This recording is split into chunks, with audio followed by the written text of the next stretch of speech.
welcome to Inside Tacoma. I'm Sonia Hallen. We've got a great show today. I'm joined by Councilmember Keith Blocker. Councilmember Blocker represents District 3, which includes Hilltop, Central Tacoma, and parts of South Tacoma. Hi, Councilmember Blocker, and welcome to Inside Tacoma. Good to be here today, Sonia. So, Councilmember Blocker, you were elected first in 2015 and then again in 2019. So you've been on the council for a while now. Mm-hmm. Can you talk about some of the things that you've learned over the 8 years that you've been on the council? Just about 8 years. Well, I learned a lot when doing policy work and working in city governance. I learned that if you can't afford it, and if it's illegal, then it's not going to happen, right? And in this work, finding that balance of what we can afford in terms of our budget and what is actually legal in terms of the kind of policies that we could make, that's where the work happens, right? And then learning to ask the right questions is really important when doing policy making. So in a nutshell, that's what I learned over this time. So what about your views? So you did community activism work before you came to the council. So have any of your views changed since being on the council from before you were elected? Yes. I mean, as an organizer and an activist, you want to see change happen fast, right? And in my time as a policymaker and working in local government, I realized that there's a lot of things that have to happen before change happens, right? So I've learned to be more patient. I've learned to find like this balance of grace and accountability, particularly when working with staff and my colleagues, because there's a lot of moving parts to getting things done. So just wanting something done and being passionate about it is not enough. It takes a lot of hard work to make things happen. And I've seen you on council and working with other council members, and you're very effective in the style that you use. And you are very patient. You can see your objective, and you're very patient in how you get there, but you're also very determined. Oh yeah, definitely. This work is about relationships, right? You gotta have good relationships with your colleagues. You have to build relationships with your constituents. You gotta build relationships with staff and other stakeholders. And doing this work, you gotta find that sweet balance of helping people along while at the same time making sure that we're concerned about people's feelings and emotions, and a lot of other variables come into play that could slow down work. So I've learned over time to be patient and just really focus on the main objectives and just try to stay steadfast in my work and stay true to my values at the same time. And over the time that you've been on the council, since 2015, the composition of the council has changed. Oh, yeah. There are more women, and there are more council members of color. So how do you think this diversity has impacted the council? I mean, what are some of the benefits of it? I get the privilege of working with some amazing women. We have a council led by 6 women and a mayor who's a woman. They bring their unique perspectives to the table. I find working with them is I use words like delightful. It's delightful to work with my colleagues. They bring a really good balanced way of making decisions. They all bring a different experience from their culture, from their community, from their background. And I think it's a really unique mix. We really find ways to collaborate and figure out how to do what's best for the entire community. And I really like the culture that's been created with this leadership. It's true, and you can see it in the council meetings, where the council, you may have different views on issues, but you are respectful and you work together to on most issues find consensus. And I think that's different than what you see happening in the rest of the country. It's just it's a unique kind of culture, as you talk about. Can you talk a little bit more about what that's like from the inside, and what do you think the impact is for the community? I think so. The city is an organization. Oftentimes people don't think about it as an organization. And I try to, when I talk to people about what my role is, I say, think about me as a board member on a nonprofit. And if you had a nonprofit, you will want your board members to communicate, you want your board members to collaborate and figure out what's best for the organization. So I say that that's literally what we do. We're all trying to figure out how to manage our budget. We're all trying to figure out how to do things that's within the law. We're all trying to figure out how to do it without hurting each other's feelings at the same time. And I think that's really important. And I think the last piece, for some reason, hurting people's feelings has become part of the way we work. And I don't think that's necessarily the way that we have to. We could work together, we could be respectful, and we could still get work done. And we could still disagree, and we don't have to play nice and like each other and like what we do, but we could still be respectful and figure out how to collaborate. And the council truly does that. Do you feel like by collaborating and having that communication in that respectful, professional sort of way, does it help you to reach the council goals or objectives in any way? Is it beneficial, or is it just a nicer place to work? I mean, how does it benefit? I think it allows us to be more efficient. It allows us to be more effective.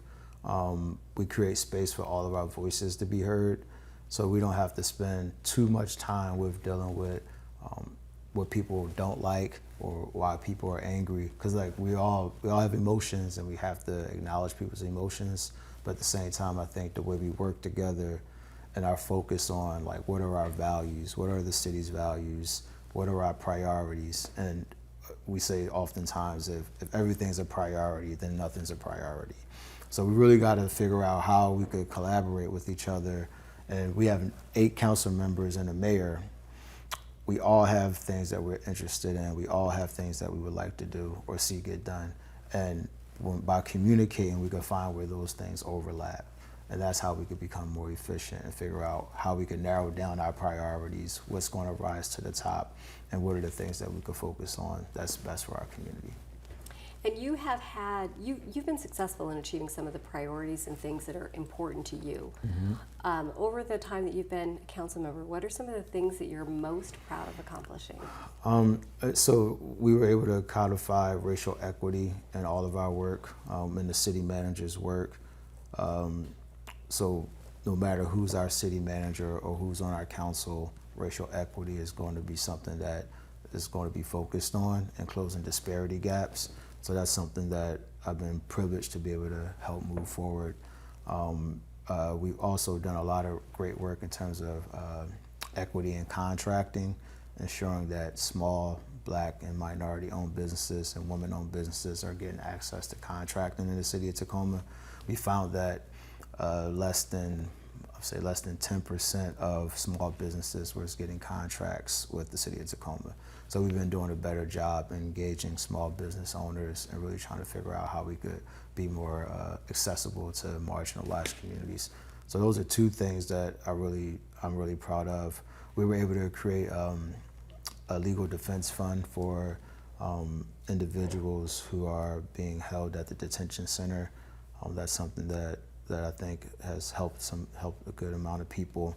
And then our work around housing and our affordable housing work, which has taken a tremendous amount of time, but I'm pleased that we took our time with like our affordable housing work so that we could get it right. And we ended up being leaders in the state around the way we've moved forward with creating more density. And then another thing that I think is really important is our tenant protection laws. I was able to work with my colleagues to lead on that, and the work that the city of Tacoma has done has become, the state of Washington has modeled much of what the city has done in terms of tenant protections. So that's quite a list. That's quite a list of complex and really meaty issues to have made progress on in the time you've been a council member. Yep. Going back to the first thing you mentioned, which was racial equity and codifying that in the city manager's roles and responsibilities. Can you talk a little bit about why you think that is an important thing for the council to be focusing on, and how does that impact the overall work of the city? Right. There's this saying, when we all do better, we all do better. And if we are recognizing that there are disparities in our community and we have people that are living on the margins, it's in our best interest to work with those communities to bring them back in. Because we spend a lot of time, a lot of resources on helping people when they're at their worst. And if we could figure out how to support people and be more preemptive, we could do a better job at building our entire community. So when we're working on closing disparity gaps for the Black community or Latino community or any community of color, what we're saying is we need to support them because they're a part of the collective whole. And by working with the most marginalized, we all improve. So, before you became a council member and you were working with the community, you had part of your objective and what you were trying to do is to make sure that your voice was heard and the voice of communities of color were heard. So can you talk about why that is so important and should people become more involved, and how should people become involved? Absolutely. So one thing I try to always do, I try to help people as I go along. So all my life I've worked with other people. I mentor young people. I try to volunteer. I try to do not only what's best for me, but what's best for the broader community. And again, I think that's something that we all could do. When I think about issues like race and sexism or homophobia, what we're saying is people are less worthy because of a part of their identity, and that's something that I just don't believe in. I think everybody brings worth. I think everybody has power. Everybody needs the same resources and needs the same support. So we're saying we're a nation of dreams, right? The American dream. We need to do a better job at supporting others and achieving their dreams. And if we have the data, I'm a very data-driven person, so we have data that shows that communities are being marginalized, then I think it's in our best interest to support those communities. So if individuals are looking to support their communities and be a part of the system, what are some ways that you would recommend people try to find a way to have their voices heard? So the city has commissions and boards. There's nonprofits that's always looking for volunteers or board members. You could mentor young people. You could start street cleanup projects. There's all kinds of things that we could do in our community to help improve our surroundings, right? So I think oftentimes we think we got to do something big, and I suggest start with something small and try to make impact as much as you can that way. So were there any examples of things that you did that you can share? Yeah, I mentored young people. That was always a huge passion of mine. I think one of my first jobs was a camp counselor. So working with younger people has always been a passion of mine. Neighborhood cleanups is something that's important. Supporting our senior citizens is something that's important. There's all kinds of things, like I said, small things that you could do. Come to council meetings, come to school board meetings. The Port of Tacoma meetings is a lot of good information. So just being more informed helps you become more engaged. So I want to go back to some of the issues and accomplishments that you've had during the time that you've been on council, and you mentioned housing. I know that Home in Tacoma is something that is very important to you and is an important accomplishment. Can you talk a little bit about Home in Tacoma and how you see that impacting the community and why it's important? So Home in Tacoma is our strategy that was designed to create more density in the city of Tacoma. When we look at how our city was designed, in large part, we're still dealing with redline communities. Single family housing was created in a lot of ways to keep out people of color, and we're still operating that way. So what we're proposing is let's create more density because we have to. We actually are mandated to do so by the state from the Growth Management Act. So we have to prepare for more density. So this is our way of doing it in a smart and collaborative way by engaging our community to see what kind of housing is needed, what kind of infrastructure is needed, what resources do we need to create more housing. So with Home in Tacoma, we've done like a comprehensive study on the kind of housing, middle housing, different kinds of apartment buildings, how dense we can be, how dense can housing be off of main streets. So it's just been a whole lot of information that we've just been dealing with and engaging the community about, with the ultimate goal of creating more density in our city of Tacoma. We have to prepare for, I think, something like 40,000 more units by 2020. That's a lot of apartments, that's a lot of housing. So we need to be prepared for that, and we need to engage our community to let them know that change is coming. And that was another example. Earlier you talked about how it's important for the council to be collaborative and that you all have worked together. I think that's an example of where there were some really challenging issues and challenging discussions, and you were not always, as a council, on the same page. Right. Can you talk a little bit about that process and how that works? So, yeah, this is one of those complex issues that's going to have a tremendous amount of impact on our entire city, and not just today, but we're talking about for the next 10, 20, 30, 40 years. So whatever decisions we made is going to really literally be set in stone, right? So our council has had some concerns about how dense our neighborhoods could be. There is some concern about if we lose too much housing and residential housing, then we're going to be displacing the same people that we actually want to create housing for. So we're still struggling with that tension of how dense is too dense, what is going to be the impacts of density. And our council didn't agree on everything, and I don't think we still agree.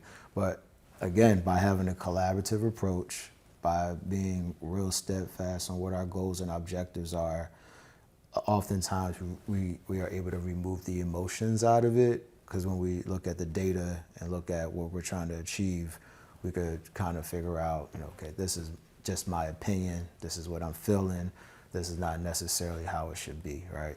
So here we are now with what I think is a real practical, pragmatic approach that stays in alignment with Washington State, that also honors the work that we've done with our community members. So I'm wondering, you've had some very interesting personal experiences. You have a very diverse background. I'm just wondering, as you go into conversations like around housing and the issues around shelter and homelessness, how do your personal experiences play into your views and how you engage on some of those issues? Right. That's a good question. I've been homeless before. I've been homeless multiple times.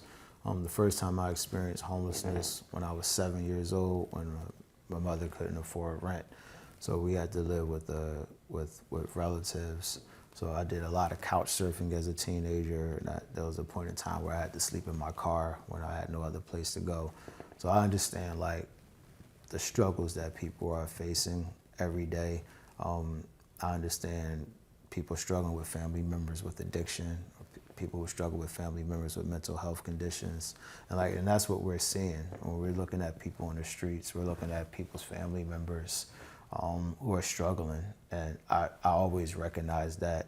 So I try to approach this work with like a balance of compassion and accountability, and that's not easy to do. And sometimes I may fall on one side or fall more on accountability or fall more on compassion, but I try to stay within those lines, knowing that these are people that need help at the end of the day. And a lot of times people get the help they need when they're ready. So again, like, we just gotta be patient, and we don't have the resources that we need. So it's just a really tough tension to deal with when you're dealing with people that's struggling.